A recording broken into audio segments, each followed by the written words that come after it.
आपल्या सर्वांना परभणीमध्ये काय झालंय लक्षात आहे?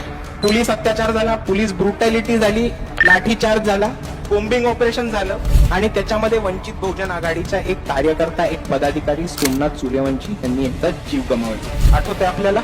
आणि त्याच्यानंतर काय राजकारण झालं हे पण आपल्या सर्वांनी समजून घेणं जास्त महत्वाचं. बॉम्बिंग ऑपरेशन झाल्याच्या दुसऱ्या दिवशी तिकडे पहिला पोहोचणारा मी होतो. तिकडच्या लोकांना भेटलो आणि सर्वात प्रथम तिकडच्या एक वकिलांच्या टीम गोळा करून त्यांची बाळासाहेबांची भेट घालवली, बाळासाहेबांची संपर्क घालवला आणि मग बॉम्बिंग ऑपरेशन मध्ये आतमध्ये असलेल्या लोकांना सोडवणं, ज्यांच्या अंगावरती खोटे खटले टाकलेत त्यांना सोडवणं, ते खटले मागे घेणं आणि खास करून ज्या लोकांना दुखापत झाली आणि ज्यांचा जीव गमावलाय त्यांच्या विरुद्ध तातडीने ऍक्शन गेला. बाळासाहेब आंबेडकर यांच्या अंडर एक मोठी वकिलांची टीम कामाला लागली आणि आज जितकी लोक आपल्याला परभणीमध्ये सुटताना दिसत आहेत त्या सगळ्या मागे ती वकिलांची टीम आणि बाळासाहेबांचं मार्गदर्शन आहे.